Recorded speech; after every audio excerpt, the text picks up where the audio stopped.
Bonjour, bonsoir, moi c'est Ndaya et je suis accompagnée de Néné et vous écoutez Le Thé Noir. Et dans cet épisode, on va parler du gros danger, grand danger d'être apolitique. Bonne écoute!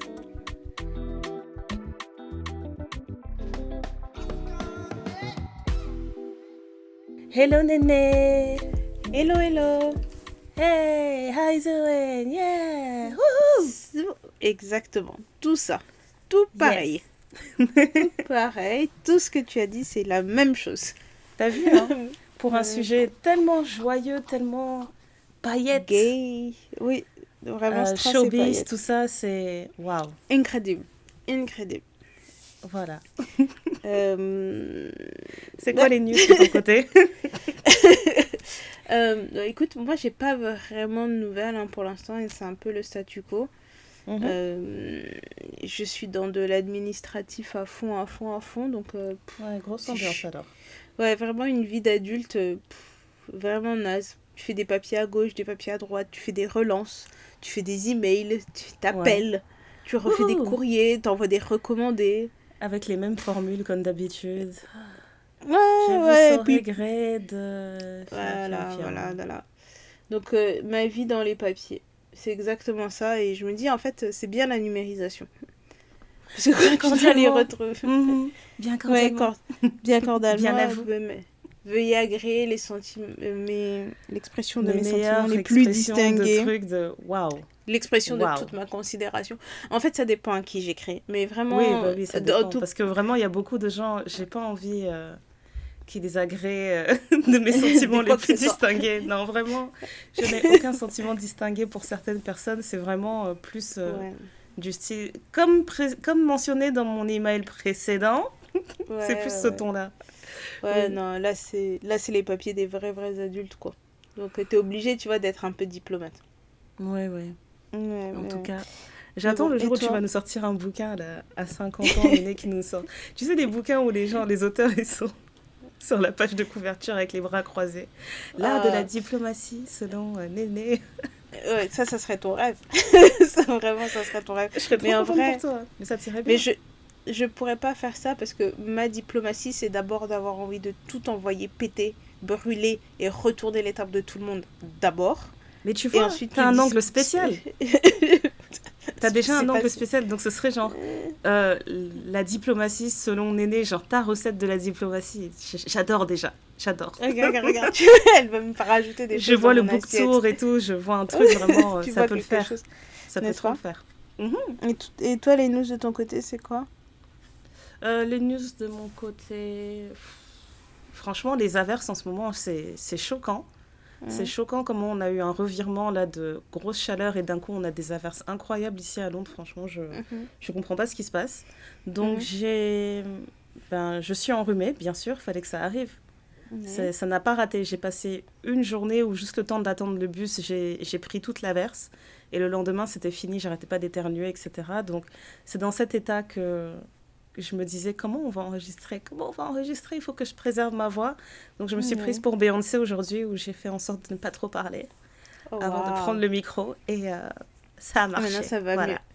Maintenant, ça va mieux. Voilà, je veux pas faire la meuf. Là, je suis en train de mettre ma fausse mèche derrière mon oreille. Je veux pas faire Et, la meuf, mais j'ai suivi des techniques de vocaliste. voilà. Ça a marché et ça a marché. Et ça marche très bien. Ouais. Oui, à part Et, ça, j'ai beaucoup dessiné cette semaine. J'ai fait aussi de la peinture. Ça m'a fait du bien. Voilà, donc c'est cool. Des derniers jours plutôt cool. d'accord. Et du coup, Voilà. dis-moi de quoi on parle aujourd'hui Aujourd'hui pour là. continuer de la bonne humeur. Aujourd'hui là. Non, aujourd'hui, franchement, il fallait qu'on parle du concept d'être apolitique. Parce que je pense que c'est des conversations qu'on... Tu vas souvent voir ce genre de conversation au travail où tu as une personne qui va toujours dire non mais moi je suis pas la politique, je suis apolitique, ça m'intéresse pas de toute Mhm. façon que ce soit la gauche ou la droite, ils disent tous de la merde, ils sont là pour nous entuber donc franchement moi ça m'intéresse pas, etc. Et je pense qu'on est d'accord pour dire que c'est très dangereux d'être le genre de personne qui prend jamais position en fait, surtout quand on regarde l'état de l'actualité mondiale, en fait, tu te rends compte qu'il y a plein de mécanismes qui font qu'on peut se retrouver du jour au lendemain à se demander mais qu'est-ce qui s'est passé? On n'était pas un pays démocrate? Non? Ça n'existe Mhm. plus la démocratie? Donc on Mhm. s'est dit qu'on allait discuter de ça en abordant plusieurs angles, de pourquoi on pense que c'est très dangereux d'être apolitique et pourquoi vous devez cesser ça tout de suite, si c'est votre cas. Franchement, je vais essayer d'être tempérée et un peu modérée dans mes propos, mais j'avoue que Mhm. c'est le genre de sujet qui m'énerve facilement. Donc je me Ok. suis dit, on parle à nos auditrices, j'ai pas besoin de m'énerver. en théorie, en théorie, j'ai Ouais. pas besoin de m'énerver, mais il y a quand même beaucoup de trucs qui m'agacent beaucoup et en fait, que j'ai souvent vu, que j'ai souvent Mhm. entendu, que j'ai souvent lu. Et je pense que ça va être intéressant si on aborde un peu ces choses différentes pour essayer de faire un peu de déconstruction et de comprendre en Al- fait pourquoi c'est pas une bonne idée. Alors, moi, je vais d'abord commencer par faire un petit coming out de mon Mhm, côté. J'ai longtemps plutôt été apolitique parce que pour moi, être engagé politiquement, c'était être encarté dans un parti. mhm, Mais en grandissant, parce que j'ai une de mes amies très très proche qui est comme une sœur avec qui on s'était toujours dit ah, quand on sera grande, on comprendra la politique, on pourra en parler, etc. mhm. Euh, Parce que c'est toujours bien quand tu rencontres des gens dans des dîners ou dans des choses comme ça, ça fait toujours de la conversation. Voilà, ouais. Et, et donc, c'était un de mes grands objectifs en devenant une vraie adulte. Pour moi, être une vraie adulte et comprendre la politique et savoir en parler. J'en suis très très très loin. Mais je veux dire que je m'étais plutôt positionnée comme personne pas vraiment engagée politiquement parce que j'étais pas encartée quelque part. Sauf que j'ai appris à mettre de la nuance. C'est pas parce que je suis pas engagée pour un parti que je suis apolitique. Parce Mhm, que pour commencer, c'était se dire aussi que il est important de suivre les infos et de savoir comment ça se passe et de quel genre de parti existe et qu'est-ce qui est plutôt mis en avant parce que si vous ne vous intéressez à rien, déjà vous ne faites pas l'exercice de votre esprit critique et en mhm. plus de ça, c'est comme ça qu'on peut vous laver le cerveau parce que du coup, vous allez juste vous nourrir de ce que vous faites et c'est vraiment très très bête hein, mais quand tu vis dans un certain environnement, tu as l'impression que la réalité de ton environnement vaut pour généralité. Et Oui, c'est pour ça qu'on dit toujours qu'il faut aller au-delà de ce qu'on voit. C'est pour ça qu'on encourage aussi beaucoup dans le podcast d'essayer de sortir un peu de son lieu, de voyager un minimum. Et voyager, ça ne veut pas forcément partir très très loin, mais au moins de sortir de son cadre pour sortir se de sa rendre compte, routine, sortir de sa zone voilà, de confort, ouais.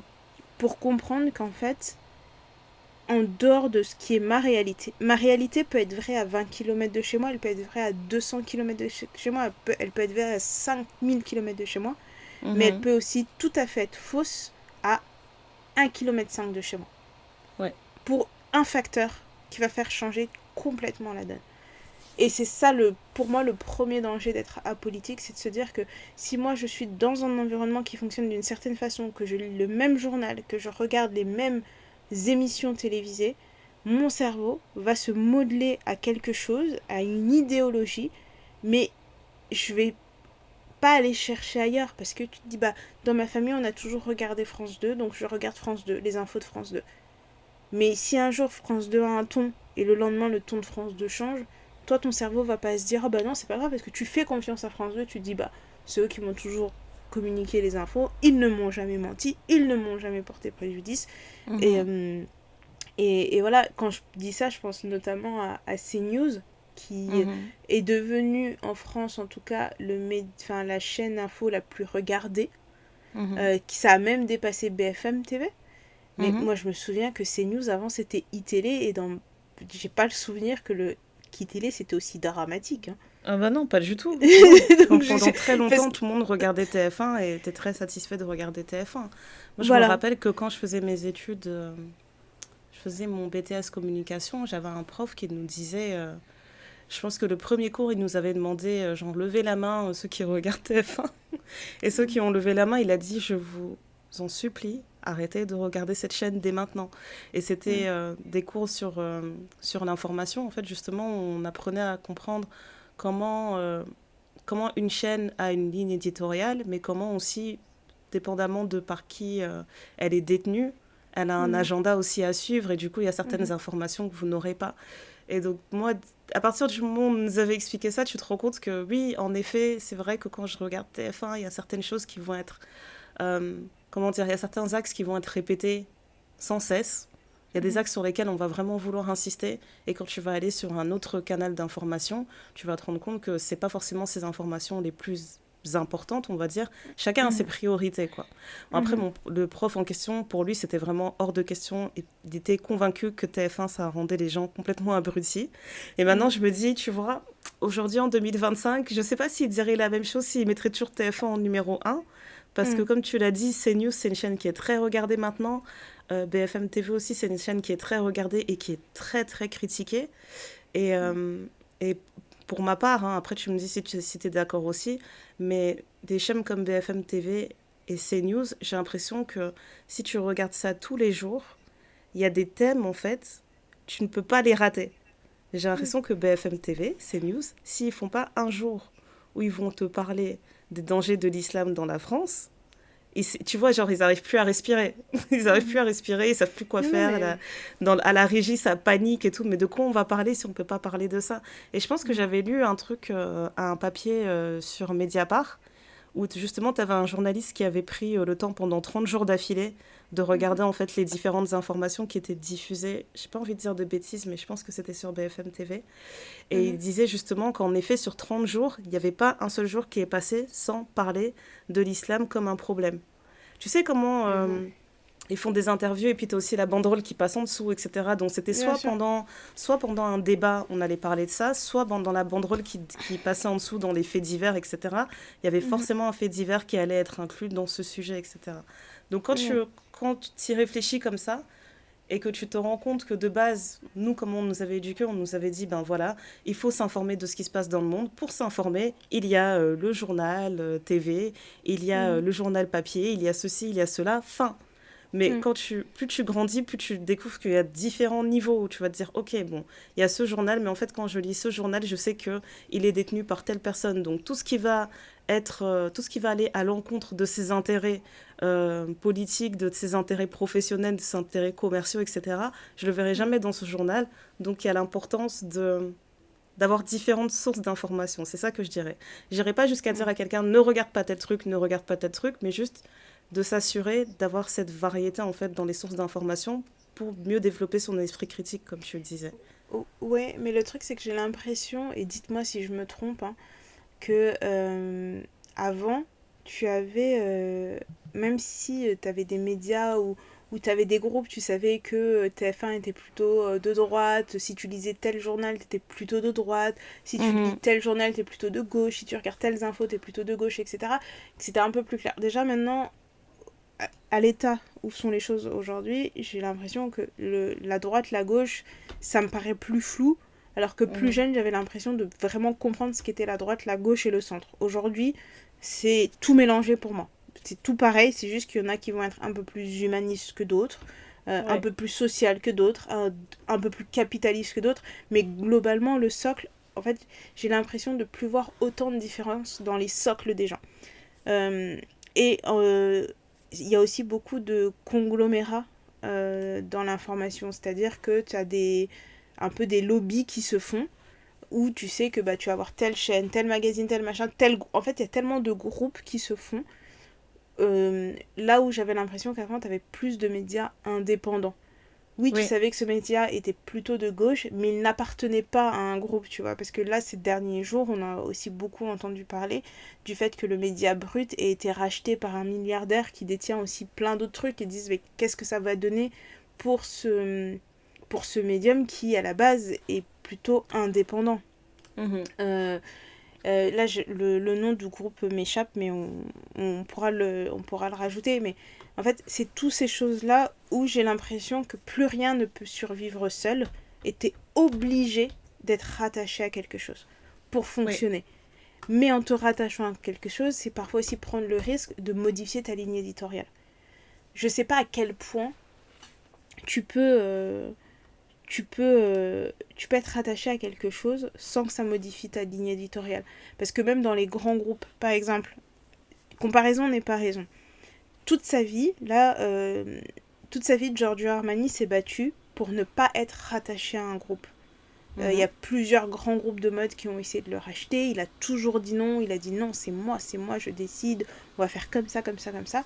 Là, son testament, il a été ouvert et il demande en fait aux personnes qui vont hériter de sa société de vendre une partie de vendre une partie de sa boîte à un grand groupe type LVMH, machin, etc.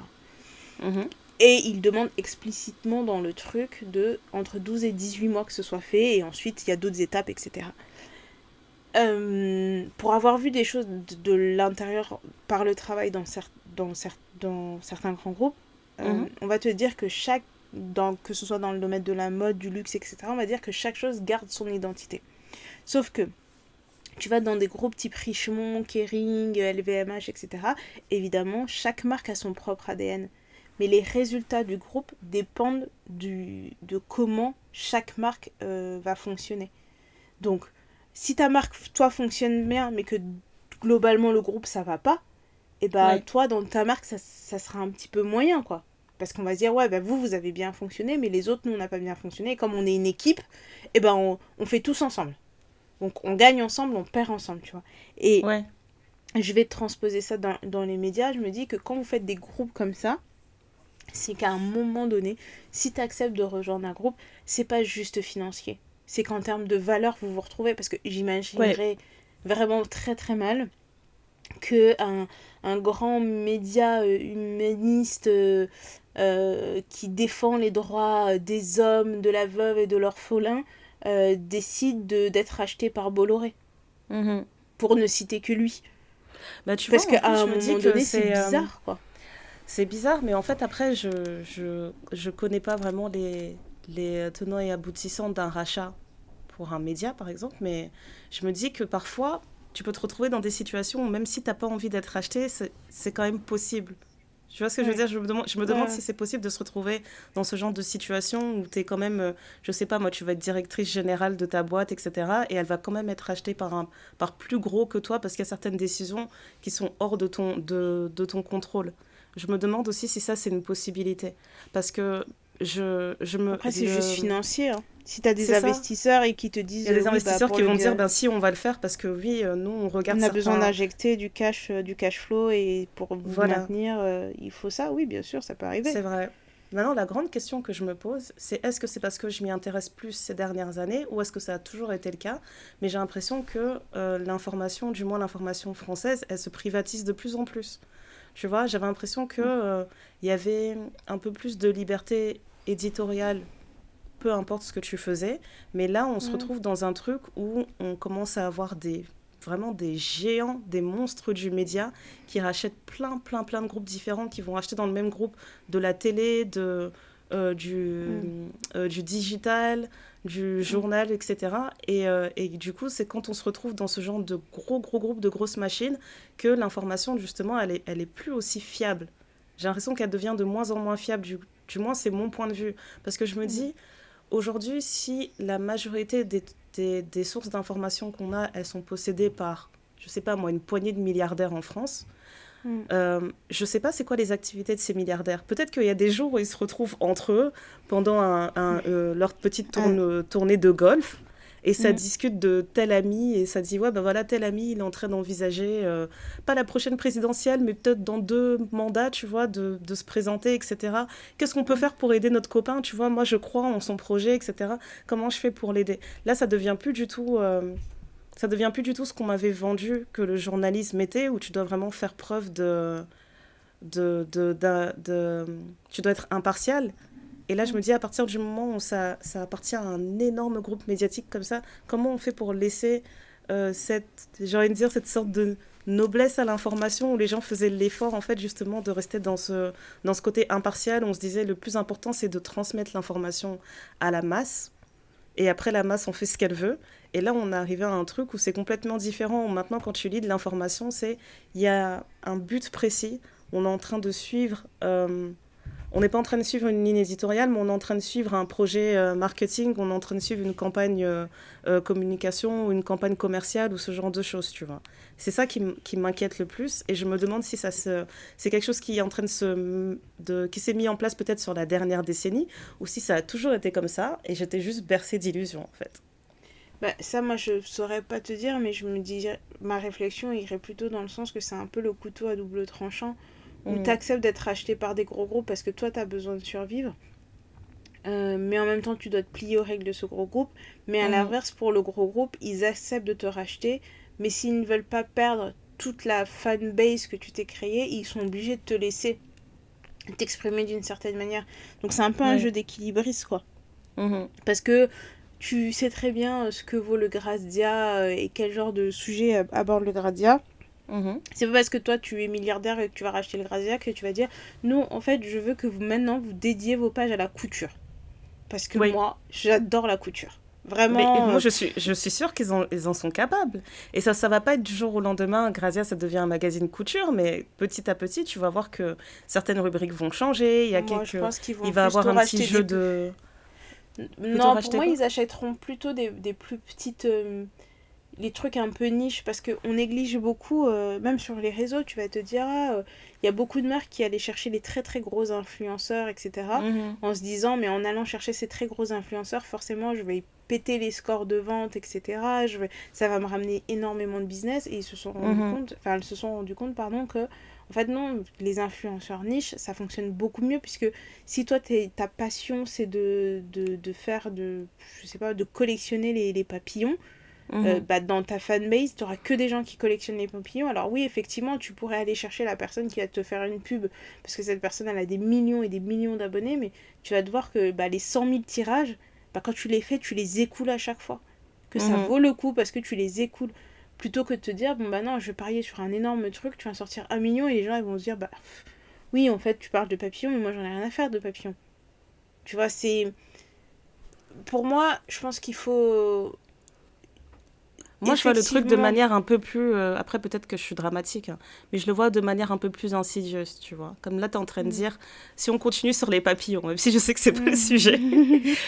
Moi, je vois un grand groupe acheter un magazine, genre comme Grazia, et même s'ils parlaient pas de couture, même s'ils parlaient pas de papillons, eux, dans leur tête, ce qui compte, c'est que tout le monde soit obsédé par les papillons. Donc, ils vont se dire, maintenant, ce magazine-là, on va le transformer parce qu'on veut plus qu'il parle. On veut plus qu'il Mm. parle de fourmis, on veut plus qu'il parle des cafards, on veut qu'il parle des papillons. Donc Mm. petit à petit, on va vous intéresser aux papillons en mettant des trucs ici et là. Et au fur et à mesure, tu vas pas t'en rendre compte, mais peut-être dans 5 ans, tu te rappelleras, tu te diras, purée, avant, Grazia, ça parlait que des fourmis. Et maintenant, on me Mm. parle tout le temps de papillons, j'avais pas remarqué. Moi, Oui, c'est mais comme ça que je l'imagine, en fait. oui, mais c'est comme tous les marronniers de la presse, Mm. pardon, à chaque Mhm. fois quand c'est un peu avant les vacances d'été, dès le mois de mars-avril, on te donne les régimes minceurs, quelle huile machin pour mettre cet été. Enfin, la mode, c'est ça, c'est prédire aussi de qu'est-ce qui va être tendance à cette année. Et tu vois, là actuellement, je suis obsédée par le fait d'acheter un sac rouge cerise. J'aime pas le rouge de base. Mais c'est que autour de moi, j'ai vu des trucs rouge cerise un peu partout et je me suis dit, mais c'est incroyable cette couleur. Mais je vais acheter ça et cet hiver, tout le monde aura un truc dans ces tons-là. Merci, Tu Grazia. sais, non mais tu vois ce que je veux dire, quand il y avait tous les trucs des pastels, heureusement qu'au fin fond de mon être, je sais que le pastel ça ne me va pas et que j'aime pas spécialement les tons pastel. Mais s'il n'y avait pas de ça, tu vois tellement du pastel partout que tu vas dire, ah ben je vais m'acheter une petite robe mauve pastel, rose pastel, bleu pastel, je vais me faire mes ongles et tout, Mhm. et tu te rends compte qu'en fait ça te va pas. Donc je pense qu'aujourd'hui, j'ai assez de recul pour que quand on me dise quelque chose, je, je challenge ce qu'on est en train de me dire. Ouais. Je, je côtoie des personnes d'assez de milieux différents pour me dire, ok, mon esprit va être challengé et j'ai besoin de faire mon propre point de vue. Là, c'est les grèves partout en France. On nous menace de grève et de grève et de grève. Et puis, au début, tu te dis, ah, ben c'est toujours les mêmes qui font la grève. Aujourd'hui, j'ai lu une info où les patrons disent que si on leur fait payer des impôts, eux aussi vont se mettre en grève. Je dis, mais alors là, c'est vraiment le pompon. Si Alors eux-mêmes, là, bon. s'ils commencent à Et tu vois, je trouve que manifester. c'est un excellent exemple de. Tu sais, si tu fais on va dire, une sorte de mise en scène, Voilà, avant, j'étais apolitique et quand il y avait une grève, j'étais juste en train de râler parce que je me disais, ben voilà, à cause des gens qui font la grève, moi, je dois me lever plus tôt pour aller au travail de telle et telle manière.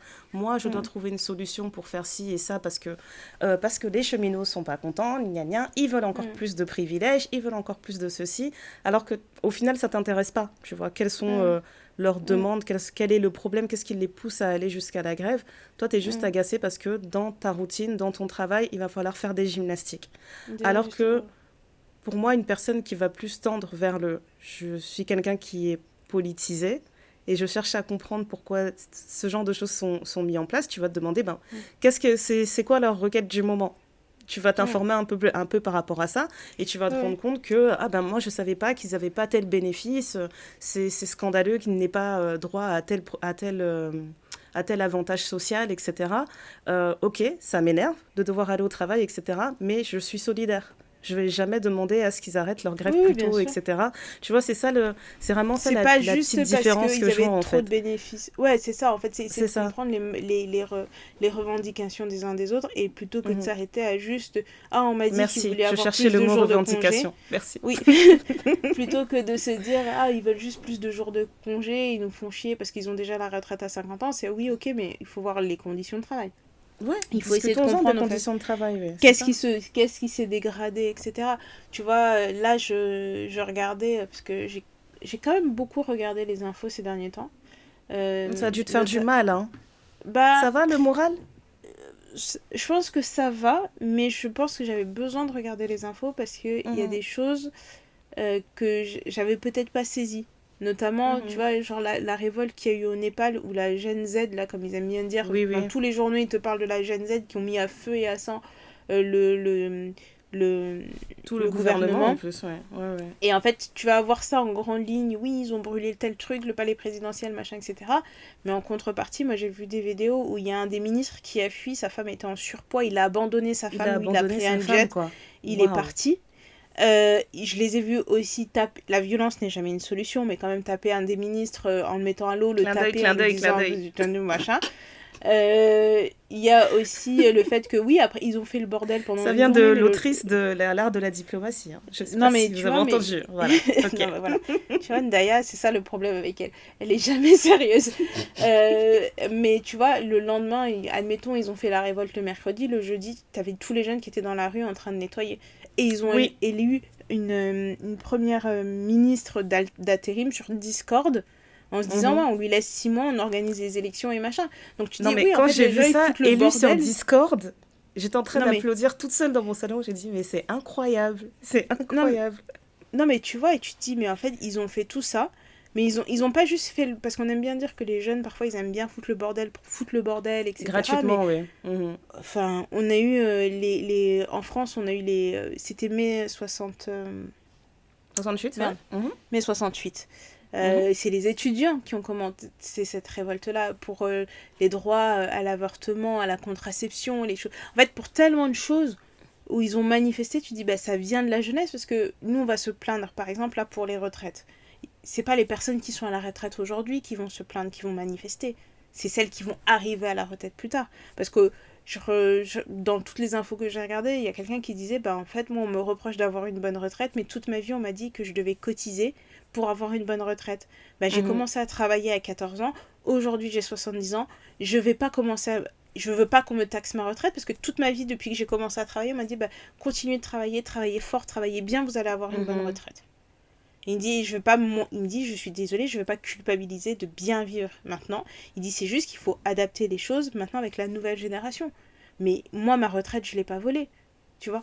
Donc, il y a tous ces trucs-là, autant sur ton pays, mais aussi de manière un peu plus globale, même la géopolitique, l'information folle que j'ai vue et que je n'ai pas eu le temps de creuser. Et je me dis, si c'est vraiment ce que j'ai lu, c'est incroyable. Donc Donald Trump a décidé qu'il voulait arrêter les trafics de drogue et qu'il trouvait qu'il y avait trop de drogue qui venait du Venezuela sur son territoire. C'est son droit, il peut trouver qu'il y en a trop et qu'il faut trouver une solution. Donald. Et Donald a décidé de mettre à prix la tête du président vénézuélien en disant une fois qu'on aura sa tête, c'est bon, il n'y aura plus de drogue. Donc déjà, il faut voir la logique du truc. Et du coup, le président Ouais. vénézuélien, d'un point de vue fédéral, ils ont mis en place des milices pour se protéger. Et je me dis, mais Incroyable. dans tout ce cheminement d'informations, où tu vois, tu as des bribes d'informations comme ça, et je me dis, non, ça, faut vraiment que je le décortique, parce que là, je Oui, comprends pas. parce que quand tu me dis le gros titre comme ça, la une, c'est lunaire. Mais Tu te pour dis, mais... revenir à un sujet que j'arrive un peu mieux à palper, non, parlons de mais la retraite. non, mais en fait, tu vois ce que je veux dire? C'est comme, Mais oui, là, c'est tu sais, quand, incroyable. quand tu vois, on te dit, on te reparle de l'aménagement des forces. Moi, je me souviens de mes cours d'histoire quand on dit la guerre froide, les machins, que eux, ce sont enfin, les méchants contre les gentils, les trucs, etc. C'est vrai, Et c'était tu vois, très simplifié, oui. c'était très simplifié, mais là, tu vois comment la Russie, la Chine, la Corée, ils sont en train de se faire des accords, et puis de temps en temps, il y a Trump dedans, mais de temps en temps, il n'est pas dedans, il sait pas trop, machin, etc. Et tu vois les autres, et tu te dis, mais en fait, tout ce que moi, j'ai appris dans mes cours d'histoire, j'ai l'impression que je le Ça vois se dérouler revisite. maintenant. Voilà, Ouais, tout doit se revisiter aussi. Et comme tu le dis, en fait, c'était très simplifié ce qu'on nous apprenait. Donc déjà, il a fallu réapprendre en fait ce qu'on nous a dit sur les périodes comme la guerre froide, sur les guerres mondiales, etc. Et mm, aujourd'hui, tu vois certaines choses qui se reproduisent. On a eu droit à tous les slogans du monde à chaque fois qu'il y a eu des catastrophes sur cette planète, hein. On nous dit mhm, il faut plus jamais qu'on revive ça, il faut plus jamais qu'on revive ceci. Et aujourd'hui, tu vois plein d'événements et de non-événements où tu te dis, ben, c'est exactement ce qu'on nous avait appris qui s'est passé il y a 100 ans. On est en train de ouais. foncer droit dans la même direction, mais personne ne veut comprendre. Enfin, ça me dépasse. Mais tu Ou vois, alors un ils truc, comprennent et ils se préparent en on conséquence. se prépare en conséquence, oui, c'est vrai. Mais tu vois, quand on parlait de la retraite, ce que je trouvais vraiment intéressant, c'est que moi, de mon point de vue de française qui suis Expatriés. née en France, qui a grandi en France, etc., Mm, euh, moi, je suis tout à fait d'accord. La réforme de la retraite, là, je voulais pas qu'elle passe. mm, Mais quand j'ai regardé enfin, j'ai suivi cette information depuis Londres et quand je parlais avec les Londoniens, ce que je trouvais intéressant, c'est que quand tu regardais la presse anglaise arrêtait pas de critiquer les Français. Les Français, mm, ils exagèrent, ils veulent qu'on abaisse la retraite jusqu'à où, etc. Ils sont tout le temps là à vouloir manifester, etc. Vraiment, dans la presse anglaise, c'était ça. C'était les Français, vous abusez, je sais pas ce que vous voulez, etc. mm, Et quand tu parlais avec les Anglais, au bureau, ils étaient mm, d'accord pour dire, en fait, j'admire trop les Français de continuer à aller prendre les rues pour ce genre de droit, parce que nous, ici, on est devenus tellement passifs qu'il y a des mm, choses, genre la retraite, je sais pas à quel âge je vais partir à la retraite, je sais que j'irai pas avant 70 ans selon certains calculs, mm.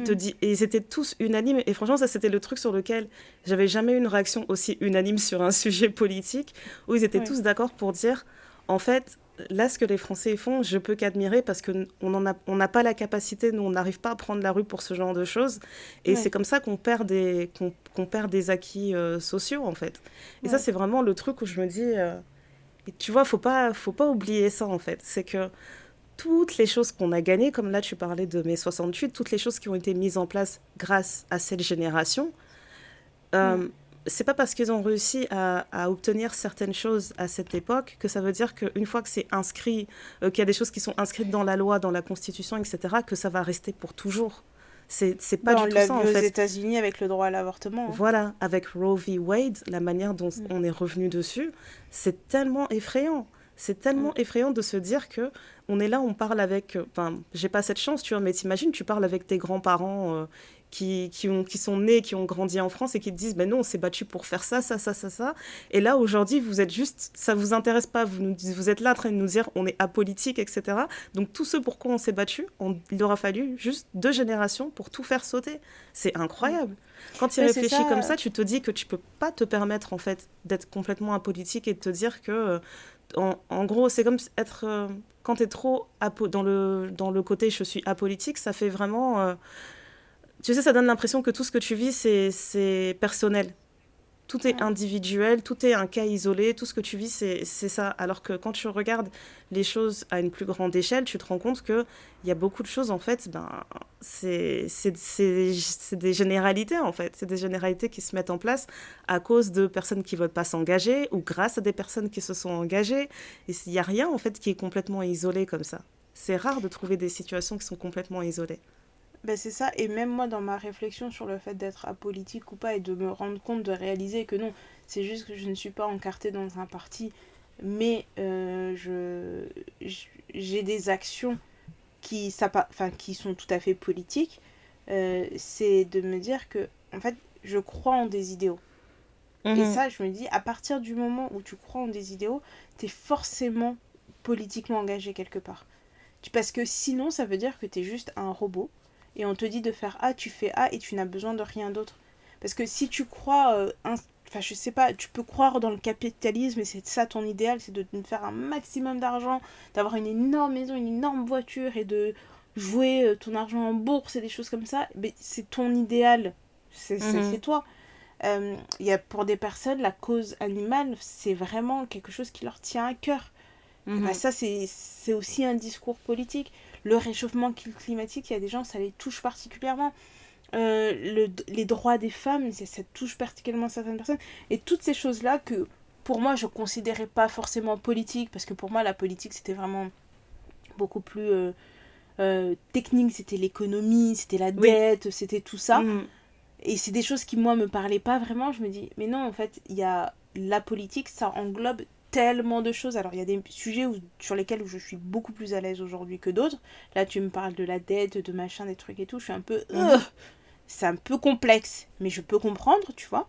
Parce Mais de qu'après, il se faut pas dire... se mentir, hein, c'est qu'on dit qu'on s'informe, mais je suis désolée, je suis pas économiste, je suis pas spécialiste en droit international, je suis pas une spécialiste, c'est juste une citoyenne qui essaye de comprendre globalement des situations. Mais donc, comme Oui, tu le mais, dis, si on commence à parler de dette nationale, etc., et qu'on rentre dans des technicités, ben, je pourrais pas aller bien loin, en fait. mais c'est pour ça que je dis que c'est important de s'informer et de discuter, parce que ça entraîne ton esprit critique. Ouais. Moi, je remercierai jamais assez cette prof qui nous avait dit... euh, je pense que c'était une prof d'anglais quand j'étais au lycée, qui avait dit, oui, vous regardez les journaux français, c'est très très bien, etc. Mais commencez à regarder un peu les journaux des autres pays. Et elle dit, et puis si vous Mhm. parlez pas anglais, si vous n'arrivez pas à lire en anglais, si vous n'arrivez pas à truc, bah prenez par exemple le courrier international. Mhm. Le but du courrier international, c'est de prendre des articles de la presse mondiale, de les Ouais. traduire dans ta langue, en français en l'occurrence, et tu vois comment les autres voient ton pays. Tu vois Ouais. comment l'information est traitée dans un autre pays. Et tu te dis, ah, donc moi, on Regardez me Al l'explique comme Jazeera, vous ça. allez voir. Vous Non allez mais, lire l'heure. non mais tu vois ce que je veux dire. Ouais. C'est, c'est, c'est pour vraiment simplifier. C'est comme si quand tu regardes un match de foot, quand vous regardez les matchs de la Coupe du Monde, si vous le regardez sur TF1, si vous le regardez sur Rai numéro 1, Oh Al my gosh, Jazeera, Rai Uno, c'était RTNC, incroyable. non mais tu vois, et C'est en pas le fait, même match que tu regardes. Oui. c'est pas le même match, et tu vois, les commentateurs, tu vois, parfois les actions sont de ouf, mais quand tu passes d'une chaîne à une autre, t'as l'impression qu'il y en a un qui est là, oh yes, il a mis un but, et de l'autre côté, là, mais c'est ça, mais regardez, ça c'est le football. Et tu es là, tu dis, ok, et en fait c'est exactement la même image, C'est mais ça. les commentaires sont tellement différents, et je me suis dit, en fait cette prof était incroyable, parce que je me Elle dis, a trop raison. en fait je me suis dit, c'est ça qu'il faut en fait, et j'ai pendant très très longtemps, et même encore aujourd'hui, j'ai mon abonnement au courrier international, parce que je me dis, Mhm. C'est j'aime trop bien important. regarder... J'aime bien regarder un peu ce qui se fait dans la presse, comment les trucs et tout, et même dans les émissions. En fait, on se rend pas compte, hein, mais ça va Ouais. sur des choses tellement bêtes. L'amour est aveugle. Tu commences l'amour est aveugle, tu te dis ah oui, ok, machin, je sais pas quoi. Après, tu regardes Love is Blind. Tu vois Love is Blind, la version US, et puis tu vois la version japonaise, tu vois la version suédoise, tu vois la version française. Maintenant, faut pas spoiler, on n'a pas commencé à regarder. On Euh, arrive. Soyez calme. on, on arrive. Et donc, du coup, tu vois, t'as toutes ces choses-là où tu te rends pas compte qu'il y a de la politique dedans. Tu te C'est rends ça. pas compte qu'il y a des sujets qui peuvent t'impacter dedans. Mais quand tu vois les couples mixtes, comment ils abordent les familles respectives, comment Mhm. la question du fait d'avoir un enfant mixte, La place des traditions, de la la, culture, etc., elle de est la tellement plus culture. importante dans certains pays que dans d'autres et tout. Voilà. Et on n'est C'est de même la pas... belle sociologie et du coup, oui, ben, c'est politique. Ouais, et tu vas pas forcément aller que sur les couples mixtes, même sur les Mhm. couples qui sont... enfin, je pense qu'il y a une des saisons, la nana était protestante, mais pratiquante plus, plus, plus. Le mec, il était juste protestant, presque laïque, mais protestant. Ouais. Il a dit, mais en fait, elle et moi, ça pourra jamais fonctionner. Parce que ce qu'elle va chercher dans la religion, moi, ça, c'est pas ça, en fait. Ouais. Et donc, du coup, je pense qu'il était parti dans l'église, il avait vu un truc, il a dit mais ça m'étonne que, tu vois, il challenge pas le pasteur là-dessus, qu'il comprenne pas un truc. Enfin, en fait, ça a créé toutes des discussions qui, en fait, ancrent dans ton quotidien et qui animent les personnes. Et c'est ça, en fait, que je veux faire passer comme message aujourd'hui pour une ancienne fille qui croyait ne pas être politisée, c'est que les décisions, les choses comme ça, c'est ce qui va faire qui va vous animer. Ce qui va faire que Oui, ça va vous agacer, ce qui va créer des conversations, des débats avec vos proches, avec des collègues de travail où vous allez dire ah ben c'est n'importe quoi, tu vois. Par exemple, moi les gens ils vont me voir au travail, oui mais les blacks, moi ça m'agace. Ça mhm. m'agace et je veux dire oui mais c'est parce que truc, je dis non en fait je suis noire, c'est pas une mauvaise chose. Là en ce moment, j'ai une collègue, sa spécialité c'est de dire ouais mais t'as déjà vu un noir qui est à l'heure.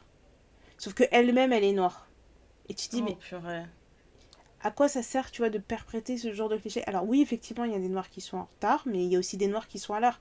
Mais de dire ça tout le temps, Non, c'est comme un, fatigant. Franchement, c'est tu fatigant. vois, un Ouais. running gag, tu es là, tu dis, bah en fait, Et est-ce c'est qu'on peut... même pas drôle, en fait. À un moment Oui, donné, franchement, en c'est même fait, pas c'est drôle. pas drôle. Et tu vois, ça, c'est C'est le bon, genre de quoi. truc où je me dis, moi, ça m'agace, tu vois. Oui, oui, oui. S'il y a une action au travail où on va nous dire, ah, bah venez, on va aller ramasser les déchets sur une plage, bon, je vais pas, tu vois, ça va pas m'animer Ça ouf va pas ouf. S'il t'animer. faut, Voilà. ouais, faut le Tu faire. vas Mais si on comprendre, me mais ça va dit, pas t'animer. Ok. voilà, mais si on me dit, ah, il faut aller faire une maraude pour les femmes dans les rues, etc., mais je serais la première sur le pont, tu vois. Bah, tu vois, Donc, le truc auquel je réfléchissais aussi, parce que tu disais, oui, chacun a des idéaux et les défend. Et moi, je pense que il y a beaucoup de gens qui font, qui ont des idéaux ou qui sont convaincus d'en avoir, mais concrètement, ils font rien pour les défendre. Tu vois. Et je pense c'est que possible, hein. ça aussi, je pense que c'est une catégorie, genre, il faut en parler, où je me dis, par exemple, tu vas avoir je sais même pas quoi dire. Je sais pas, bref, tu vas avoir certaines valeurs, certains idéaux que tu as envie de défendre, mais tu vas les défendre juste quand tu reçois tes potes à la maison et vous êtes à table, vous dînez et vous dites ah ouais, non mais lui c'est aberrant ce qu'il raconte. Tu vois, par exemple, là on parlait de la dernière une que Donald Trump a fait.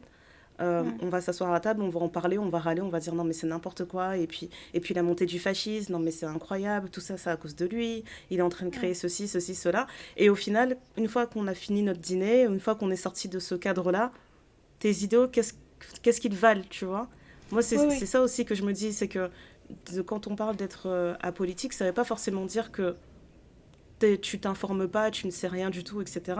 Je pense que ça aussi, ça rentre dans la définition. C'est que tu as des idéaux, tu comprends certains enjeux, tu les comprends assez, globalement, pour Mm. avoir un avis, on va dire, très tranché.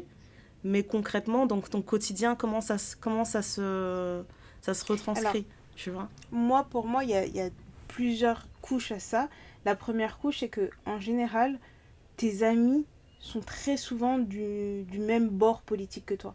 Les gens Oui, avec qui tu oses parler de politique, et ça c'est vraiment très humain, tu vas pas aller facilement te confronter à des personnes qui ont des avis clairement opposés aux tiens. Tu vas plutôt aller mhm, parler avec les personnes que tu dis ah mais moi je pense ah toi aussi tu penses ça bon bah ça tombe bien. Donc du c'est coup on ça. en parle entre nous et on n'en fait rien. Ça Et c'est c'est une une sorte de, catégorie. ouais, c'est une sorte de réconfort de, Ouais, tu te dis ah voilà, on est je suis toujours sur la contente de même savoir qu'on longueur pense d'onde. tous la même chose, voilà, on est tous Voilà, d'accord, c'est on super. est tous Ok, qu'est-ce qu'on fait derrière? Parce que tu vois, voilà. là, moi j'ai un exemple très précis. On est toutes les deux congolaises, on sait très bien c'est quoi le conflit dans lequel on est littéralement né et grandi dedans, sur Mm, le conflit qui se passe au Congo. Et le nombre de fois où je me suis retrouvée à table avec des gens où on parle en long et en large de la politique, du président qui est en place, mm, de tel gouvernement qui fait pas ci, qui fait pas ça, mm, d'activistes qui se font arrêter, etc. Mais mm, sur toutes les personnes avec qui j'en ai parlé, combien ont mené une action concrète, tu vois, qui a un mm, impact par rapport à mhm. ce problème. Tu vois, et ça, c'est Yes. aussi un autre pan que je trouve vraiment agaçant, en fait. Parce que je sais que Mm, des fois, je me rappelle une fois, j'en discutais avec une amie qui était venue à la maison, où en fait, ils étaient en train de débattre sur ça, avec mon mari, avec elle et son mari. Et à un moment donné, en fait, j'ai juste quitté la table, parce que j'étais agacée, en fait, où j'avais plus rien à dire, en fait. Et à un moment donné, je me mm, dis, il y a des sujets sur lesquels ça ne me dérange pas qu'on fasse une sorte d'étalage, je sais pas, on va dire performatif. On va parler de ce qu'on sait, de ce qu'on sait pas, des dernières infos qu'on a reçues, etc. Mais mm, il y a un certain niveau où, genre, quand justement ça touche à pas à des idéaux, mais à des causes qui te tiennent trop à cœur, genre, comme ils Ouais. disent les Anglais, too close to home, et ben Mhm. je peux pas être dans ça, je peux pas juste m'asseoir et parler, parler. Et en fait, un jour, j'avais quitté la table, sans forcément être fâchée ou quoi que ce soit, mais je me suis juste dit, écoute, c'est une conversation qu'on a déjà eu un milliard de fois, c'est pas grave si je suis pas dans cette conversation. Et en fait, Mhm. quand j'ai quitté la table, on m'a dit, oh là là, Mindaya, reviens et tout, je suis désolée, on t'a saoulé, etc. Et je me suis assise et en fait, je leur disais, non, vous m'avez pas du tout saoulé, mais j'ai juste besoin que vous compreniez en fait qu'il y a des sujets, ils sont tellement intenses, ils nous touchent tellement de manière directe Mhm. qu'on peut pas en parler on peut pas en parler légèrement quand on prend le Mhm. dessert, tu vois. Je peux pas discuter ça calmement quand on est en train de Mhm. choisir quel fromage on va prendre pour le dessert ou je sais pas quoi, tu vois. Ouais, bien Donc je sûr. leur expliquais juste ça, en fait, à un moment donné, ça me tient trop à cœur. Si vous voulez qu'on ait une conversation, ayons une conversation qui va dans le sens de euh, moi je supporte pas telle et telle chose. Comment nous on peut s'organiser, tu vois, de se dire ben et moi je suis spécialiste en droit, moi je suis spécialiste en machin, moi je suis Mhm. ceci cela. Comment est-ce qu'on peut s'organiser pour faire ne serait-ce que un millième de changement par rapport à cette situation. Mais Si on va justement, juste parler, parler et faire de l'étalage de tout ce qui nous énerve, de tout ce qui est truc, je sais que pour certaines personnes, c'est une manière de cope, je sais plus comment on dit en français. Bravo, félicitations à moi. C'est une manière de gérer un peu la peine et tout, la douleur, mais pour moi, je trouve que c'est pire. Tu vois, je supporte pas de juste en parler à répétition, sans Mhm. arriver à la conclusion. On va se dire, ben d'ailleurs, tu vois, il y a telle action qui est menée en ce moment, tu peux faire ceci, tu peux faire cela. Si on va juste en parler et s'arrêter là, et ensuite se dire, ben voilà, je vous aime, rentrez bien chez vous, bye, je supporte pas, et pour moi, ça devient performatif. Oui, mais ce que je voulais dire, c'est que justement, t'as ce côté où t'as les personnes qui sont proches de toi, où vous avez les mêmes opinions, les mêmes avis, et donc du coup, vous en parlez pour en parler parce que ça permet de faire sortir et d'avoir l'impression de faire quelque chose. Mais t'as aussi le côté où il y a des personnes qui sont de très bons leaders, qui sont prêts à Mhm, prendre des risques, à organiser des choses. T'as des mhm. exécutants, des suiveurs, Oui, qui vont être là. Et puis t'as oui, des personnes, juste le fait de dire ah oui, c'est bien, c'est une bonne idée, c'est le max que tu pourras obtenir de ces personnes-là. ouais. Donc il faut juste savoir s'identifier, de se dire que bon bah moi je suis peut-être pas leader. Je suis pas la personne qui va organiser les marches, je suis pas la personne qui va créer des groupes de parole, Mhm. d'échanges. Je serai pas cette personne-là. Ah, peut-être que je serai la personne qui va assister, soutenir, faire Voilà. des Ou peut-être que dons, je des serai la choses comme ça. personne voilà, qui recevra des liens et qui donnera de l'argent, et ne serait-ce Et que ça, voilà. tu vois. Et Oui, peut-être que je suis aucune de ces personnes parce que je me sens pas assez touchée par telle ou telle cause. Et je serai juste la personne qui, de temps en temps, si vous faites une action, bah, je vais venir déposer des gâteaux et en disant bah, mhm. moi je suis une bonne pâtissière. Parce qu'on peut pas aussi, et c'est ça qui est très difficile, c'est que quand tu es engagé dans une cause, tu as l'impression que tout le monde doit être engagé dans cette cause-là à la même hauteur que toi. Sauf que ça fonctionne pas comme ça. Parce Ça que fonctionne si pas comme ça, vraiment. mais c'est vrai que, en fait, la nuance que j'ajouterais, c'est qu'en fait, quand je vois des personnes qui sont beaucoup dans la parole, qui vont beaucoup discuter d'un sujet, etc., et pas dans l'action, et ben c'est Mhm, ça qui va me, pour moi, c'est ça qui renforce que d'autres personnes se disent ben moi je suis apolitique. Parce que ce mhm, genre de personnes, elles vont me donner l'impression qu'elles sont très politisées, tu vois, elles ont des idées très arrêtées, etc. Et au final, dans l'action, qu'est-ce qui se passe? Ben, il se passe pas grand-chose. mhm, Et souvent, je pense qu'il y a beaucoup de gens qui voient la politique comme ça, en fait.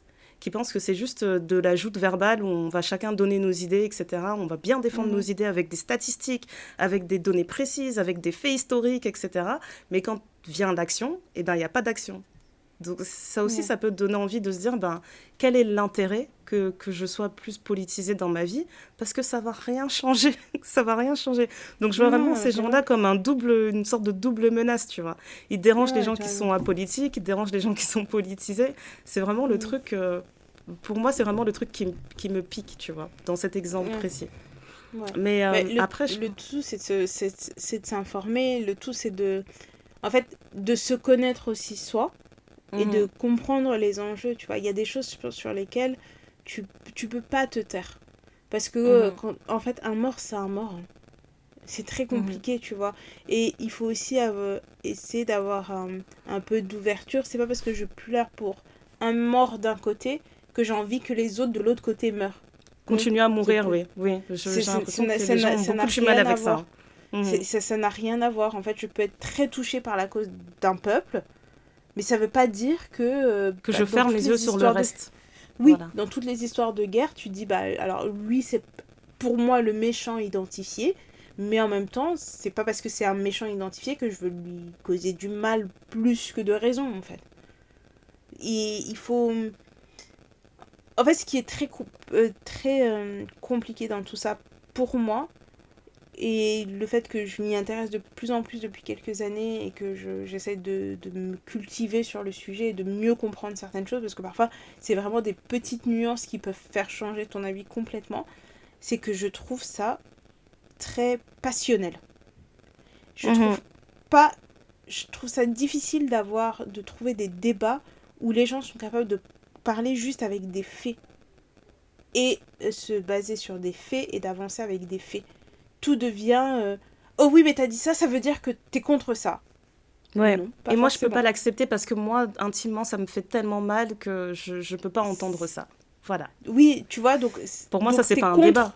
Ça, c'est t'es juste des... contre Ça, la c'est parler peine de avec des mort. enfants. Parce que C'est ça, c'est ça, t'es mes enfants. contre. Ils font une Voilà, bêtise, je les engueule et ils me disent, ouais, mais quand tu m'as parlé comme ça, bah, t'as parlé trop fort et machin. Bah non, c'est pas ça. C'est pas, c'est pas un débat, ça.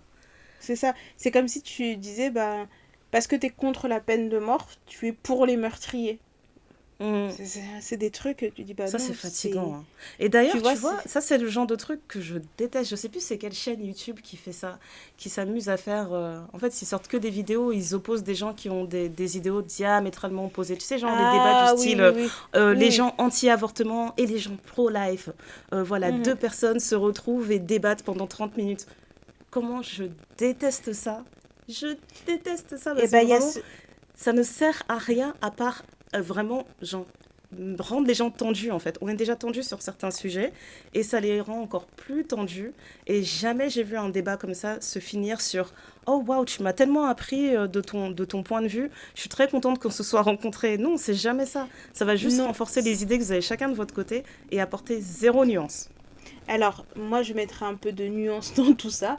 C'est que parfois, tu vois des propos qui sont explicités et je me dis, ah, c'est donc ça.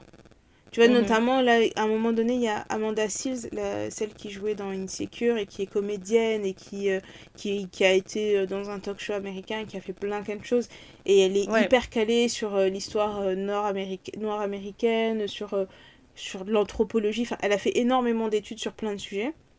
En fait, j'ai vu dans ce genre de débat des extraits d'elle qui, face à des personnes, mais elle te parle avec des faits. Moi Ouais, mais qui elle, ça lui suis... va bien. Allez, Elle est faite pour ça, hein, pour le coup. oui, mais moi, tu vois, qui suis à l'extérieur de ça, Mhm. je peux regarder ça et apprendre des choses. De la même façon tu vois, tu vois, pour ramener au débat de la politique en France, là, il y avait Dominique de Villepin fait des interventions un petit peu partout. Tu vois, Jean-Michel Apathy qui fait des interventions politiques, etc. Euh, là, il y avait l'économiste aussi, Alex Zugman, je pense qu'il s'appelle, qui Mhm. parlait de taxer les plus hautes richesses de France pour, tu vois, aider pour la dette et des choses comme ça. En fait, tout ça, c'est des choses, je suis pas forcément pour, je suis pas forcément contre, mais moi, quand je regarde ces choses-là, je me positionne en disant, je vais essayer d'apprendre quelque chose. Si ça me Voilà. permet de faire Bah oui. changer mon avis, ça me fait changer mon avis. Euh, mais si ça me permet pas de changer mon avis, bah c'est pas grave, je vais continuer de regarder d'autres trucs. Et par rapport à ces émissions-là, le problème c'est qu'il y a des gens qui se positionnent vraiment comme s'ils étaient dans un... Quand ils le regardent du moins, comme s'ils étaient dans un match de boxe et qu'ils devaient Voilà. soutenir quelqu'un de gré ou de force. Donc c'est que, Mhm. ah oui, mais moi je suis contre ton idée à toi, donc je vais soutenir l'autre et machin. Non, en fait, c'est pas ça, parce que du coup, c'est dans l'échange qu'on grandit. C'est le fait de parler avec les gens, c'est le fait de communiquer certaines choses. Tu penses que toutes les personnes du Ku Klux Klan, elles sont restées au Ku Klux Klan parce qu'elles avaient envie d'y rester? Mais non, mais parce qu'elles ne savaient pas mieux. Il y a ce mec qui, je sais pas si c'était une émission Il y a un télé ou gars un qui avait truc infiltré YouTube, le Ku Klux Klan, etc. ouais, Et... qui a oui, infiltré le oui. Ku Klux Klan et qui parlait avec les gens. Et en fait, au fur et à mesure, et ben, il y a des gens qui se rendaient compte que ben, en fait, cette idéologie ne convient pas parce qu'il y a ça. Alors oui, il y a des gens qui sont bornés et Oui, qui veulent pas alors, en changer. toute honnêteté, je suis vraiment tant mieux pour lui hein, s'il a réussi à faire ça. Mais moi, je suis pas du tout dans ça. Je suis d'accord Oui, que je sais. pour certains, en tout cas pour certains sujets, oui, discuter, c'est important. Ça sert à rien de rester... En fait, c'est ridicule de rester dans ta bulle juste avec des personnes qui sont tout le temps d'accord avec toi parce que tu vas jamais évoluer.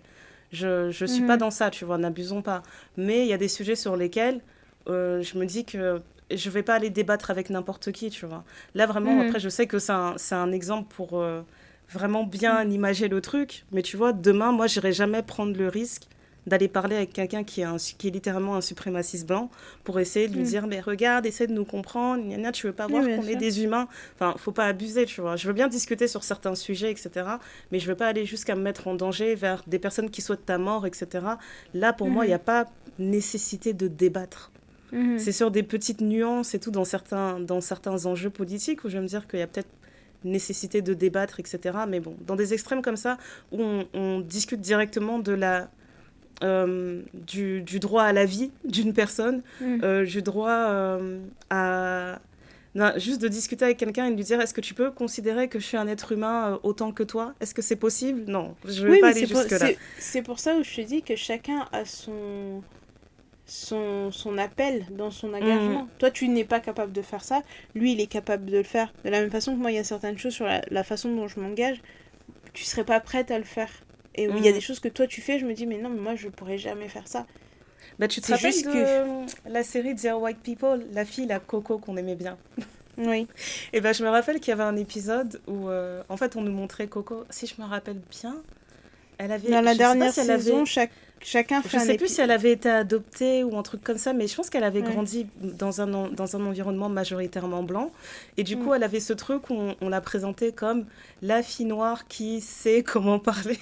Qui sait comment parler aux blancs.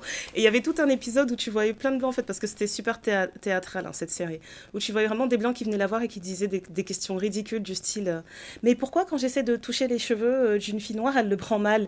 Et donc elle leur expliquait vraiment de manière très pédagogue, de manière presque maternelle. Alors tu ne peux pas faire ça, parce que si tu fais ça, ça veut dire que tu les rabaisses et que tu les considères comme des sous-humains. Et je trouvais ça trop drôle, parce que je me disais, oui, Coco, elle a grandi dans un environnement qui fait que elle, ça va pas la déranger de faire cet effort, d'aller expliquer certaines choses aux gens, alors que je sais très bien qu'il y a d'autres personnes noires, elles vont te dire, mais moi, j'ai pas le temps d'expliquer à quelqu'un qu'il n'a pas le droit de toucher mes cheveux. Ça va pas la tête. Et donc, je trouvais que ça, c'était un bon exemple. Elle était vraiment sympa, cette série. Oui, exactement. En tout cas, tout ça pour dire, informez-vous. Et challenger toujours les informations qu'on vous donne. Allez chercher une autre source d'information, etc. Parce que il n'y a pas une vérité, il y a des vérités. Puisque ça dépend toujours du point de vue de la personne qui vous apporte cette vérité. Et je dirais aussi qu'on est des humains. D'ailleurs, j'aimerais bien savoir si tu es d'accord avec moi, mais je pense que, tu vois, se considérer apolitique, pour moi, c'est quand même un privilège. Tu vois, pour moi, ça vient d'un privilège, parce que quand tu es dans un environnement qui fait que ce que tu vis dans ton quotidien ne t'a jamais amené à être dos au mur et à te dire que, en fait, j'ai pas le choix, il faut que... je dis entre guillemets, hein, j'ai pas le choix, je suis dos au mur, je dois prendre les armes. Et pour moi, en fait, c'est vraiment un privilège de te dire, j'ai jamais eu besoin de m'engager dans ma vie, j'ai jamais eu besoin d'avoir un esprit assez critique pour développer des idées précises, en fait, que j'ai envie de véhiculer et pour lesquelles j'ai envie de me battre, en fait. Donc je me dis, faut garder ça aussi en tête, en fait. C'est un privilège, mais ça veut pas dire que vous le serez toujours. Non, mais il y a des choses comme ça, on s'en rend pas compte. J'avais suivi une émission d'une dame qui s'est rendue compte qu'elle était blanche en grandissant à peu près vers l'adolescence, parce qu'elle avait des membres de sa famille qui étaient indiens. Et pour elle, c'était ses cousins, cousines, quoi. Et en fait, en grandissant, en parlant, en partageant des expériences qu'ils aient pu vivre les uns les autres, et c'est là qu'elle s'est rendue compte qu'elle était blanche, parce qu'elle dit, en fait, cette expérience-là, lui, il l'a vécue, mais c'est parce que son image renvoie à quelque chose. Mais moi, j'ai jamais vécu ça, mais c'est parce que mon image ne renvoie pas à ça, tu vois. Et c'est comme cette vidéo-là qui a fait débat récemment sur les réseaux, je sais pas si tu l'as vu, de cette petite fille qui est noire, ou métisse, où à l'école on lui a dit qu'elle était noire et son père lui dit non non, tu n'es pas noire, c'est juste qu'ils sont jaloux parce que t'es trop belle. Il dit t'es pas noire, t'es métisse et tout, t'es trop belle ou je sais plus quoi. Moi de ce que j'ai vu, c'est il dit juste t'es pas noire, il dit juste t'es pas noire, c'est juste parce que t'es trop belle, elles sont jalouses de ta beauté. Pour simplifier, hein. Et tu dis pour simplifier, je dis bon, tu pensais aider, mais en fait t'as pas du tout aidé. C'est un peu pire. Oui, Oui, en plus, tu sais, parce que c'est quelque chose que toi, tu n'as jamais vécu. Tu vois, Mhm. moi, je me suis jamais cassé le bras. J'aurais difficilement des conseils à donner à une personne qui s'est cassé le bras. Mhm. Parce que c'est quelque chose que j'ai jamais vécu. Donc, Et surtout, j'aime pas le côté où tu penses réparer quelque chose et en fait, au final, non, en tu casses ignorant un le peu plus, problème. quoi. Voilà. C'est ça, Tu rajoutes des problèmes par-dessus ce qu'elle avait déjà, en fait. Non, vraiment, c'est ça. j'avais même pas envie d'appuyer play sur la vidéo. J'ai vu tellement de Mm. personnes réagir dessus. Je me suis dit, ouais, c'est C'est vrai. bon, pas Et c'est aujourd'hui. et c'est pour ça que je te disais qu'avoir ce Mhm. privilège de ne pas se positionner, que ce soit politiquement ou racialement, ou peu importe, Mhm. t'as raison, c'est un privilège. Mais moi, ce que je veux inviter les gens à réfléchir, ce sur quoi je veux inviter les gens à réfléchir, c'est de se dire, euh, tu n'es peut-être pas encarté, tu n'as peut-être pas l'impression que tu es plutôt macroniste, enfin, jupéiste, chicarien, je sais pas comment, je sais plus les termes exacts, Mhm. mais si tu es plutôt de gauche, de droite, du centre, gauche, extrême droite, écologiste ou quoi au casse, mais tu dois savoir ce qui t'anime. Et parce que ces sujets t'animent, en fait, c'est jouer dans la politique, parce que les décisions qu'on va prendre sur ta retraite, sur la façon dont tu vas être taxé dans ta ville si tu fais pas ton tri ménager enfin, des ordures ménagères, Mhm. la façon dont tu vas conduire, le prix que tu vas payer pour l'essence, euh, en fait, tout ce qui régit notre vie et qui a un impact, c'est de la politique. Parce que toi, tu dis, Ouais. ouais, je veux gérer mon travail, etc. Mais les lois sur le fait d'avoir un certain statut au travail, de devoir fournir certaines choses pour poser tes congés, de devoir Mhm. fournir certaines choses pour avoir tes congés maternité, etc. Pour tes démissions, pour les machins, etc. Tout ça, c'est de la politique. Hein.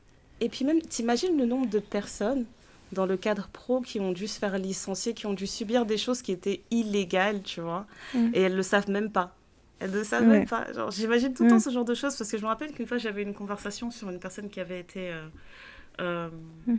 licencié pour enfin, sur des mauvaises raisons en fait, et qu'il Mhm. a été au prud'homme, etc. Et jusqu'au bout, en fait, la boîte qui l'avait licencié voulait lui faire croire qu'il tournait en rond. Il disait non, mais vraiment, si tu penses que tu vas réussir à gagner au prud'homme contre nous, tu rêves. Tu rêves, Mm. monsieur. Et au final, il a gagné. Et il se disait non, Mais il c'est faut ça. jamais minimiser, il faut jamais minimiser. Et les métros nous répétaient tout citoyen se doit de connaître la loi.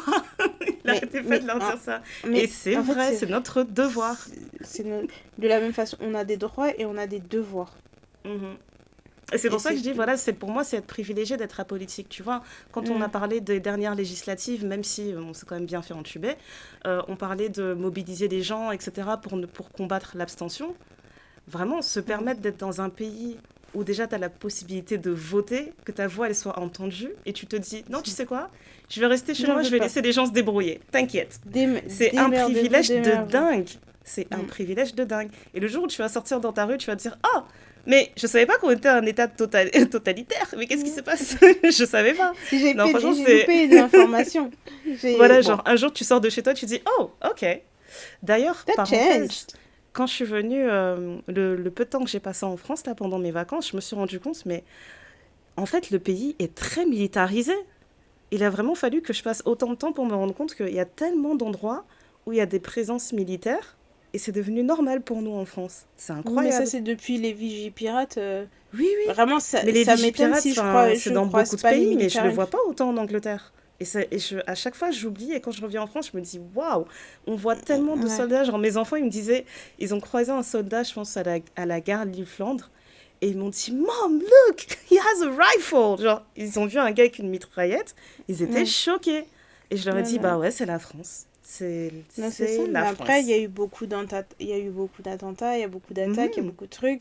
Et en fait, C'est incroyable. c'est trop bizarre parce que, effectivement, normalement, on devrait réagir comme tes enfants. Mhm. Mais là, Et en fait, moi, ça fait tellement longtemps que c'est comme ça en France, c'est vrai que ça nous fait ça me rire. ça me paraît même plus étrange, Mhm. tu vois, de croiser les militaires armés dans les rues, dans les gares, ou quoi que ce soit. Ça me paraît plus étrange, tu vois. Avant, Ouais, tu vois, c'est je ça. Dans sursautais tous les toujours lieux un peu, bondés comme ça, en maintenant. fait, tu les vois Ouais, facilement, en fait, que ce soit un centre ouais. commercial, etc. Enfin, pour moi, je Bah, sais il y a 15 ans, tu allais parler de ça, on allait dire, ouais, les Américains, ils sont comme ça. De voir ça en ouais. France, en fait, on s'est tellement habitué, ça m'a refait un choc, en fait, quand j'ai vu ça avec les enfants. Force de C'est dissuasion. impressionnant. Mhm. Ouais, Force de c'est dissuasion. incroyable. Euh, Ouais. Avant qu'on finisse, il y a un truc que je voulais dire. Fallait que je raconte Mm. un truc qui m'avait énervé là, que une de mes aventures sur Twitter, Mhm. où en fait il y a une phrase que j'aime vraiment pas et je pense que ça rentre trop dans le thème de notre épisode. C'est quand tu parles d'un sujet. Toi, tu Mhm. connais ton sujet, tu connais Mhm. les tenants et aboutissants, tu sais à quel point c'est insidieux, etc. Et il y a quelqu'un qui vient te dire, ouais, mais c'est pas aussi, it's not that deep, c'est pas si sérieux, tu vois. Genre, Mm. vous exagérez. Et ça, c'est vraiment un truc, je me dis, mais ça, c'est vraiment combattre l'intelligence, combattre l'esprit Mm. critique. Genre, il n'y a pas besoin de faire ça. C'est vraiment, donc, Mm. ça, c'est le truc qui me dépasse parce que je me dis, t'es face à une situation qui, on va dire, dépasse ton entendement, dépasse les je sais pas, ta curiosité, et tu fais le choix Ouais. de refuser de t'éduquer. Genre, tu Mhm. refuses, tu veux juste fuir la conversation et tu dis, non, mais c'est pas si sérieux. Tu vois, par exemple, comme tu l'as dit, le papa qui parle à sa fille noire qui lui dit Mm. t'es pas noir, genre, il est complètement à côté de la plaque. Et je Mm. me dis qu'en fait, ce serait le genre de personne qui serait capable, si on lui dit ce que tu viens de faire, nous on connaît cette Mm. histoire, on a déjà entendu Mhm. cette histoire 1500 fois, et voilà Mhm. pour la raison A et pour la raison B et pour la raison C que c'est pas une bonne idée de faire ça. Il va dire ah mais Mhm. arrête, c'est pas si sérieux, c'est un cas isolé, je connais ma fille, on lui a dit ça, je gère. Ça c'est vraiment le truc Mm. que je déteste. Et en Ouais, fait, il y c'est a pas très bon. longtemps là, pendant l'été, il y a la chanson là, de Triangle des Bermudes. Chargé, chargé. Mhm. Elle est passée sur TikTok, sur un TikTok de l'armée de terre française. Mhm. Donc pendant le Mhm. 14 juillet, ils ont fait un petit défilé avec leurs soldats et ils ont mis Triangle des Bermudes en audio sur leur TikTok. Et Mhm. ils ont sorti un truc genre... En plus, j'aime pas quand ils font ça. Ils ont mis une phrase à 2 balles du style on a pris les paroles de la chanson à la lettre. Et donc tu vois tous les Ouais. militaires qui défilent avec leurs grosses mitraillettes, etc.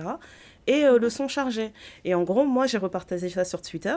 Et je disais, ouais, j'aime pas du tout la manière dont, déjà de un, des institutions françaises aiment bien utiliser de la musique, comme ils disent, urbaine, entre guillemets, alors que Mhm.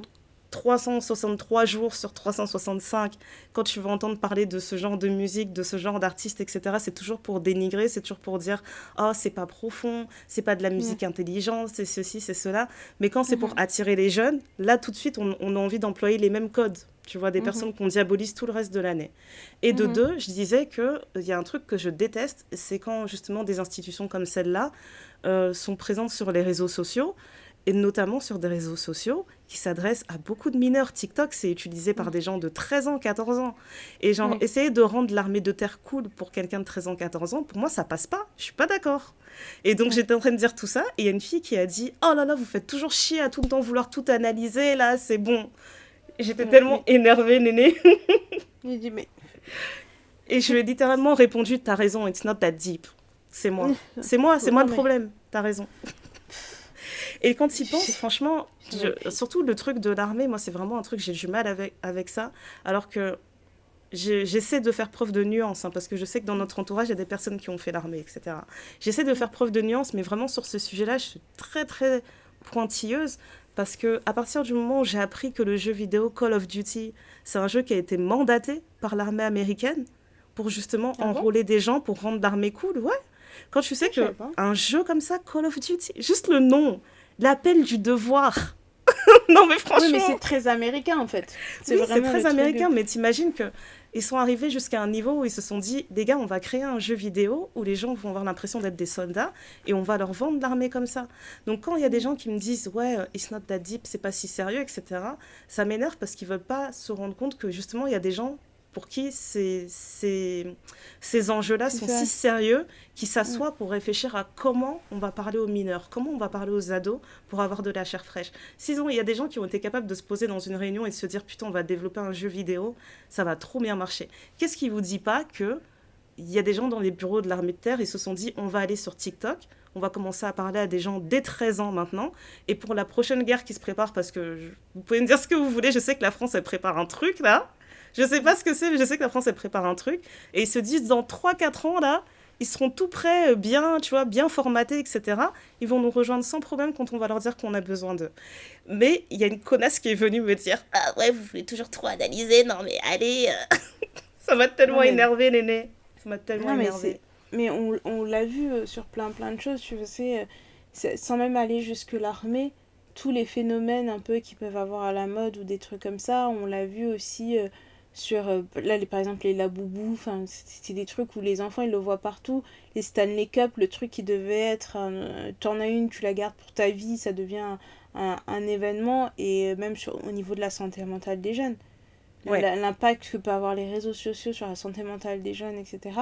Bah parce qu'ils ont accès à beaucoup trop d'informations, parce que leur cerveau n'est pas formé pour gérer ces informations-là, et que tu veux tout faire comme les grands, comme tous tes potes, comme tout ça, etc.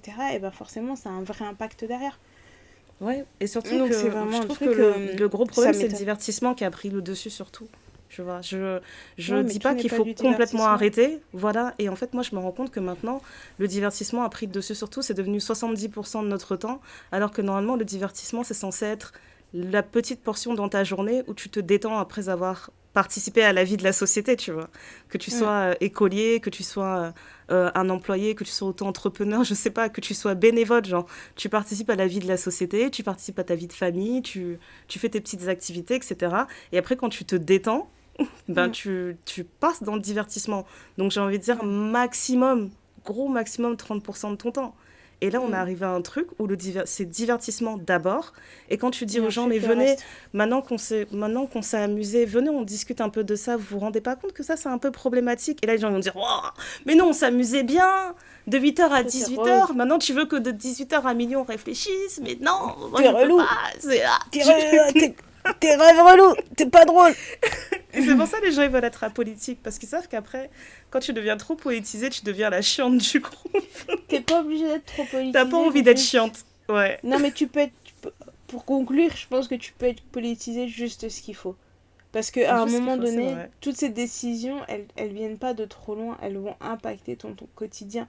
Et là, on parle comme des mi-trentenaires, où tu sens vraiment l'impact sur ton quotidien, etc. Donc quand t'as 20 ans, tu dis oh c'est bon, c'est dans longtemps, c'est dans longtemps.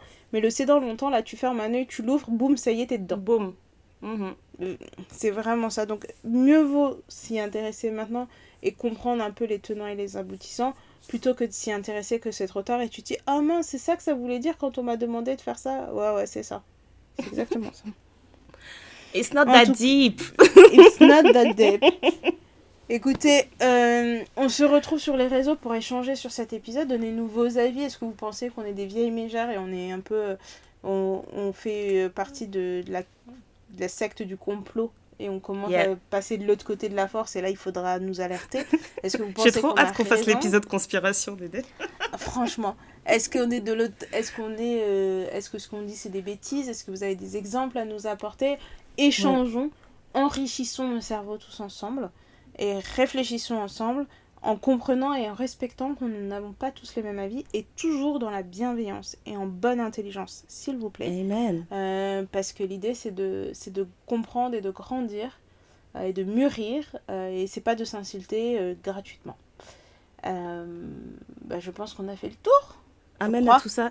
Et mais Néné, est-ce que l'épisode Oui. précédent, on a fait le qu'est-ce qui te rend heureuse? Non, parce que J'ai c'était l'impression juste, qu'on l'a pas fait, ouais. on l'a pas fait parce que c'était la rentrée, donc j'y arrive. Ça fait longtemps, hein. Ne t'inquiète Ouais. pas. Oh Qu'est-ce là qui là. te rend heureuse en ce moment, ma chère Ndaya? Bah, tu sais quoi, j'avais rien à dire, mais pendant l'épisode, ça m'est venu. Et en fait, ça faisait tellement longtemps que tu n'avais pas fait une référence footballistique, et ça m'a rendue heureuse quand tu as commencé à parler de football. Et je me suis dit, and we are back!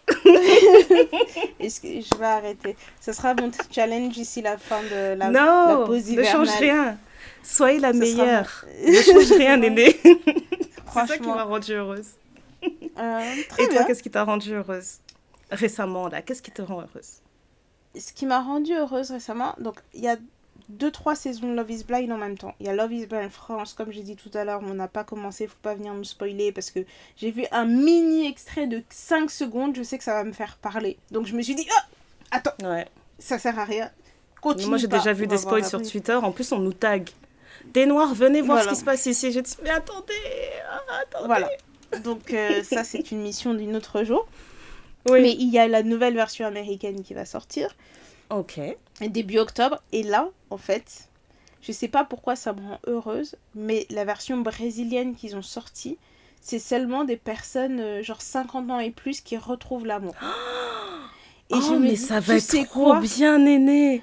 Et je me dis, ça doit être un vrai pansement au cœur, un truc vraiment feel good.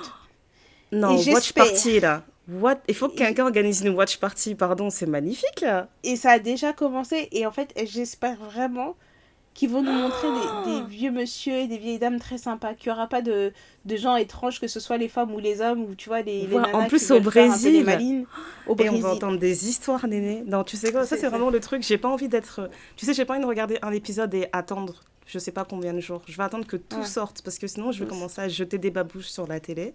C'est pas possible. Parce que Love is Voilà. Blind UK, je l'ai fini avec une cousine ici qui était venue à la maison. On a Mm. fini le truc en hurlant sur la télévision. Ouais, c'est n'importe quoi. Moi, j'en ai trop marre. Ça commence à bien faire ces histoires. Les femmes ne doivent plus aller dans cette émission. Gna, gna, gna, gna. Donc, Voilà, voilà. je dose. On, a, on arrive avec nos messages sur Love is Blind. Mais bon, voilà, c'est ça qui me rend Voilà. heureuse en ce moment. Je me dis, je trouve ça beau de trouver l'amour à tout âge et d'avoir une saison Ouais. consacrée à ça. J'ai hâte de découvrir leurs histoires de vie, de voir quels sont les hommes qui ne changent pas malgré la cinquantaine, les hommes qui ont toujours été gentils. Est-ce que les Les gentils papis fuckboys. C'est ça que tu veux voir. C'est ça, et je veux savoir, est-ce que les gens gentils finissent toujours en dernier, même à cet âge-là? Ouais, Est-ce ouais. que, enfin, tu sais, parce que parfois t'as des histoires de vie, c'est vraiment dramatique, il leur est vraiment arrivé quelque chose, mais parfois tu te dis, ah, toi c'est parce que vraiment tu n'as pas mis toutes les chances de ton côté. Vraiment, t'avais envie de t'amuser, tu t'es amusé jusqu'à. Aujourd'hui, tu Jusqu'à. te dis, c'est le moment. Donc, Mhm. donc voilà, Ça promet vraiment. j'aimerais vraiment, mais vraiment beaucoup, très très fort. S'il vous plaît, Netflix, faites un Love is Blind Congo. S'il vous plaît. Non, RDC. mais déjà est-ce que tu as regardé Pop the Balloon Non, je ne Congo? peux pas regarder ça parce que ça m'agace. Non, Cette mais tu sais émission quoi, Néné? m'agace. Non, mais regarde, si on parle de Love is Blind, si on parle de tous les Love is Blind, viens, on regarde juste Pop the Balloon Congo. Allez, 2-3 épisodes.